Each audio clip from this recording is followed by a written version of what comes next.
party tears through vines to descend into a sealed dungeon, the foyer revealing 3 doors. Behind one is an ancient shrine, defaced by a troglodyte claiming it as its fetid lair. Behind another is a flooded hall, where marrow lurk beneath the surface to drag trespassers into a watery grave. And behind the third is a bugbear bullying its goblin gang, a patrol keeping watch over the perimeter of their village's borders, a chamber that rumbles with the howls and roars of unseen monsters, a child's bedroom, a single doll sat upon the bed. This is floor 1 of Darkstone Reach, Count Islav's retreat. The theme of Darkstone Reach is a descent into the Underdark, where things get stranger and more alien the further down you descend. Count Islav's retreat is the top floor, fairly typical for a dungeon and with only a few instances of the Underdark's influence. Originally, the floor of the dungeon was the property of Count Islav, a dwarvish noble who had an interest in the Eldritch and the Arcane. Eventually, Count Islav learned of Darkstone Reach, an underground complex that lay abandoned for centuries.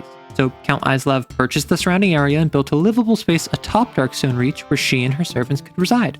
After making some breakthroughs which never left noble circles, she appointed a regent to her estate and shifted her family to reside in Darkstone Reach permanently. That was a decade ago. Now, Count Islav's retreat is a ruin, and its ruler nowhere to be found. Let's see how all this forms into a megadungeon, shall we? Let's build a megadungeon, 1 room at a time. Nestled into a forest clearing is a squat, wide ruin serving as the dungeon's foyer. Covered in moss and roots, the air is fresh and the ground uneven. Tucked away in a corner are 2 bedrolls, 2 packs, and a fire pit. The room has 1 entrance, a hole in the wall where the door once was, and 1 exit, a trapdoor leading into the dungeon proper. It's a DC 10 check to find the trapdoor, and it's a DC 13 check to clear the foliage from it. But using fire or acid drops that down to a DC 8. Once it's uncovered, the trapdoor is already unlocked and the party can proceed. The packs have some rations, rope, torches, and a single vial of acid. If the party spends too long loitering in the ruins, bandits camping here return from a raid, use the stats of a berserker and a spy. If they're defeated, they drop a modest sum of gold as well as a handful of jewelry items that are worth a few dozen gold each. But neither wants to die, so if either of them drops to a third of their max hit points, they both run away. 1 down, more to go. So let's build a mega dungeon 1 room at a time. This isn't a singular room, it's more advice surrounding a type of room. They're crossroads. There's plenty of them in a dungeon, so how do you make them interesting? You can give them an odd description. Part of the wall is blown open and water leaks into it, where every step is ankle deep in a puddle. Or maybe it just smells weirdly of sage and lavender with the sense you're always being watched. One of the doors is locked, or a pressure plate causes a statue on the ceiling to blast out a gale of fire. Maybe there's an easy combat or a clue about what's going on in the room beyond. If you want inspiration, take a look here, or share your own in the comments. Remember that the choice of which door to take will occupy the party's brainpower. Give the room enough personality so that it's memorable enough as a landmark, but allow the choice before them to be the star of the show. 1 down, more to go, so let's build a mega dungeon 1 room at a time. A shrine to a minor deity, the statue depicting them smeared with grime and foul substances. The room smells of sweaty leather and rotting eggs, even the humid air has a chalky, boot-bottom taste to it. If the party entered the room quietly, they come across a troglodyte feasting on a roach the size of a small dog. Its back is to the door, so the party can get the drop on it. If the party wasn't stealthy, the troglodyte hides behind the shrine statue, leaving the half-devoured carcass on the floor. It attacks as soon as the party gets close and fights to the death. It isn't smart enough for tactics. The shrine has no loot to speak of, but the statue of the deity holds a bowl that somehow is clear of grime. An inscription on the base of it reads, "The water's surface reflects deeper than any mirror." If the party cleans up the shrine and a good aligned creature puts water in the bowl, it becomes holy water. If an evil creature does the same, it becomes desecrated water. A neutral creature's water becomes wine.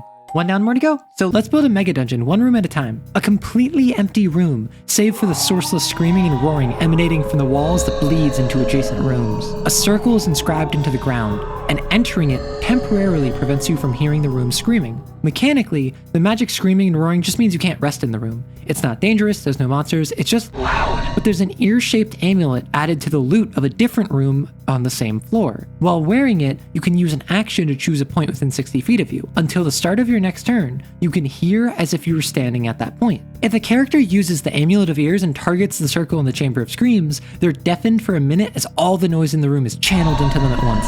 After this minute, the Amulet of Ears also allows you to create magical screams, roars, and howls from the same point you're listening to. Additionally, the room is now both silent in and out of the circle. The party gets a utility upgrade to a minor magic item and a safe place to rest. 1 down, more to go. So let's build a mega dungeon 1 room at a time. A narrow chamber with crypts pressed into the walls. Sarcophagi nestle into its corners, covered in ancient candle wax. On the floor is a wizard's corpse. They have a decent amount of gold, a scroll of Identify, and an arcane focus that allows you to cast Detect Magic once per dawn. If a character spends more than a few seconds investigating the corpse, a vampire spawn falls from the ceiling to attack. In another room is a gladiator at half hit points. They have a decent amount of gold, the alert feat, and a silvered trident.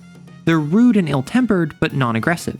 They explain they were traveling with a companion who died fighting a vampire spawn, and after resting up, they're gonna go try to kill it. If the party offers to help, the gladiator leads them to the feeding chamber and fights the vampire spawn to the death.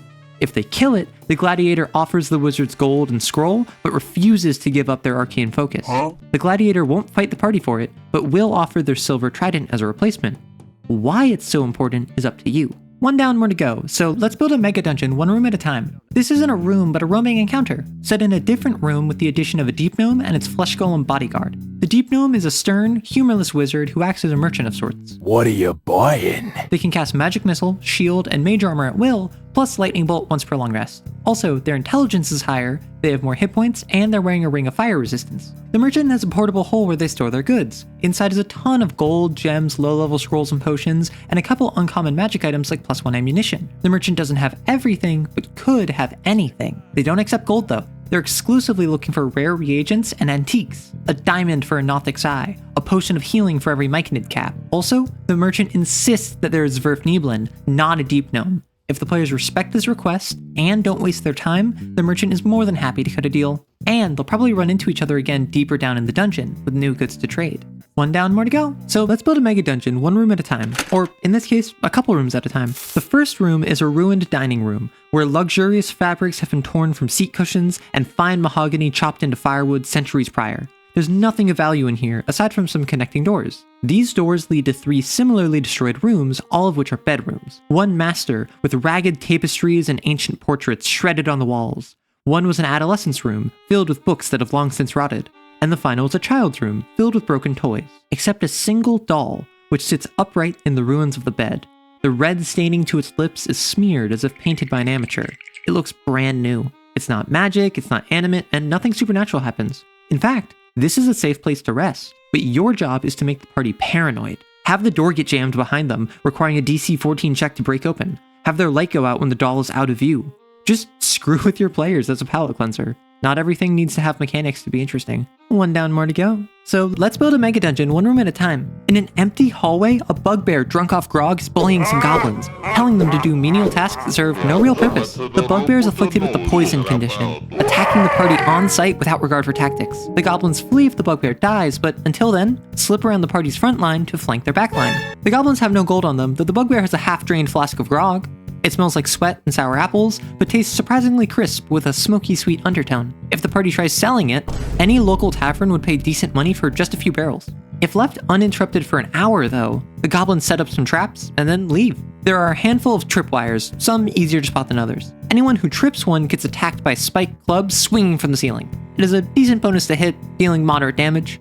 However, the clubs miss small creatures automatically. One down, more to go. So let's build a mega dungeon one room at a time. A cramped but functional kitchen, complete with a dusty hearth and multiple areas of prep work. But for whatever reason, the room smells faintly of smoke. The party can discover the hearth is actually built into a larger chimney connected to a lower part of the dungeon, and that chimney is actively being used. Aside from the rusted cutlery and moldy food, there's a larder attached to the kitchen. Absolutely ransacked, nothing in it is untouched by rat or mold, except there's a single barrel of wine hidden under a collapsed shelf. The wine is properly stored and aged to a fine degree, easily worth a large sum to any buyer. Issue is that it's a giant barrel of wine. Good luck getting it out of the dungeon while you're fighting for your life. One down, more to go. So let's build a mega dungeon one room at a time. A massive cavern where patched together huts and ramshackle bridges form a canopy above scattered bonfires. The clamor of animated chatter, metal striking stone, and murmuring cattle quietly echoes across the room.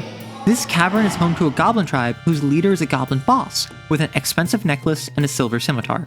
The boss is generally reasonable and will negotiate with the party, but grows hostile if insulted or belittled. Its advisor is a normal goblin who has a 16 wisdom, knows produce flame, and can cast Scorching Ray once per day.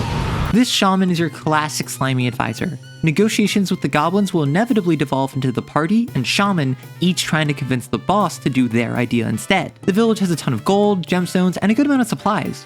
Individual goblins might be willing to trade, but nothing valuable. And if the party attacks, they deal with dozens of goblins, a good number of bugbears, and a handful of ogres. And the goblin tribe holds grudges. so don't upset them. One down, more to go. So let's build a mega dungeon one room at a time. An entrance barricaded with boards slotted against the door. Within is a chamber filled with bunks and chests. In the bunks are desiccated corpses with black patches scattered around their lips and necks. Investigation reveals telltale signs of wailing necrosis, a disease that kills the body from the inside so painfully, the victim will dehydrate themselves by screaming. Being in the room too long risks infection, and touching a corpse makes that risk immediate. Upon infection, a character reduces their maximum hit points by 1d4 and reduces it by a further 1d4 every time they complete a long rest. Once their maximum hit points are reduced by half, they constantly moan and scream in pain as necrosis destroys their body and they become infected. The chests have some gold and a fine brass censer hangs from the center of the room. A bowl by a bedside holds 2 vials of holy waters, and on that bunk is a corpse wearing a talisman shaped like a sickle. When doused in a vial of holy water, anyone completing a short or long rest near that talisman gains 2d6 temporary hit points. One down, more to go, so let's build a mega dungeon one room at a time. A hallway where cracks run along the walls and part of the ceiling is collapsed into a pile of rubble. Every footfall is accompanied by the shifting of stone. Every breath carries the stale taste of dust. The party entered the hallway from one end and there's an exit on the other. However, the debris in the hallway means the party's gotta go single file and hug the wall in the center of the room. Once the second party member walks by the rubble, floor collapses. That second party member, along with anyone walking directly in front or behind them, needs to make a DC 13 dex save. On a success, they throw themselves forward or backwards and stay in the hallway. There's a 15-foot hole in the floor, but at least they're all still together. On a failure, they drop into the room below. They take some falling damage and are now 30 feet below the party on a different level of the dungeon. In all likelihood, the ceiling collapsing destroyed the room's hazards, but no reason you can't drop them into another active room. I'm sure the party would love that. One down, more to go. So let's build a mega dungeon one room at a time. A squat, wide cavern where an underwater lake of groundwater has pooled. 15 feet deep and 60 feet wide, the murky water has a salty, almost acidic taste to it. A sliver of land hugs the wall and leads to an exit. The ceiling forces any medium or taller creature to crawl at half speed if they stay on land. If a character's in the room too long, or if anyone enters the water, some marrow attack from under the surface and try to drag them into the water. They aren't interested in being reasoned with, but can be intimidated if a character speaks Aquan or Abyssal. At the center of the lake is a hole which is 20 feet deep, filled with a large pile of gold, multiple gemstones that can be used in spellcasting components, and an adamantine weapon that's resisted corrosion. The fight isn't the problem, it's getting the loot out that is. Swim speeds and water breathing help, but don't make it a given. Let the party use Mage Hand and Catapult and Wild Shape in creative ways. One down, more to go. So let's build a mega dungeon, one room at a time. A dismal room where the air is moist and the walls are overcome by moss. Hovels made from debris huddle behind spiraling gardens of fungus. The room has a Myconid sovereign, its Quagoth spore servant bodyguard, and a collection of Myconid adults and sprouts that make up the circle. The Myconids are isolationist but hospitable, and use their rapport spores to communicate with the party if not attacked. They have a small collection of gold, some +1 arrows or bolts, and a special fungus that, when consumed as an action, allows you to spend a hit die as if you were taking a short rest. The circle is willing to trade all of these in exchange for reflective surfaces, such as mirrors, glass, and shined metals. In an adjacent room, a noble and some guards attack the party on sight.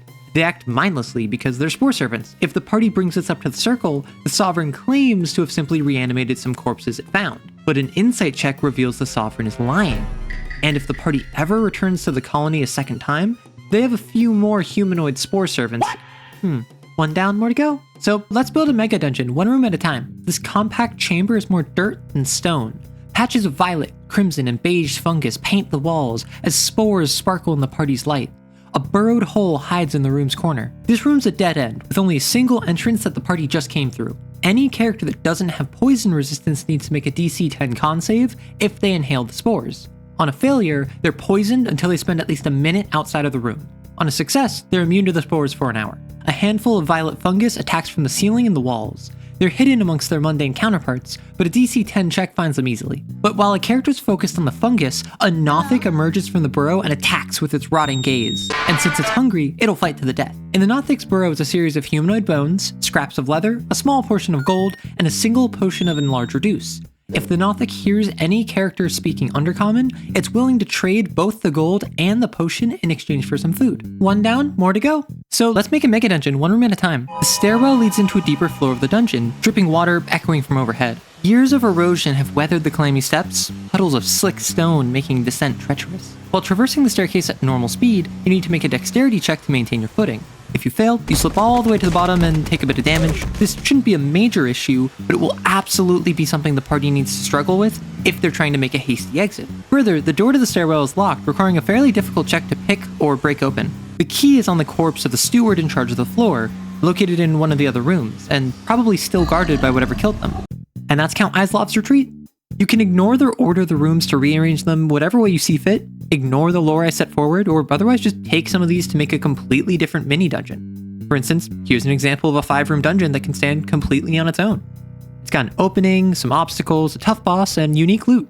Just give the goblin shaman the Amulet of Ears, and reduce the number of goblins they have to fight in the village. Maybe a raiding party is currently out of the dungeon, reducing their number, so there's a limited window to strike, and if the party takes too long, they have an ambush waiting for them in their escape route. I'll probably ease up on how many rooms I'm releasing per week going forward, but if this interests you, let me know. I love making these, so I'll keep releasing at least one per week, but that will mean Floor 2 will take longer to release. Get ready for deep dives into transmutation, a war between the Durgar and the Drow, and a laboratory where the party can make their own golems. So until then, have fun.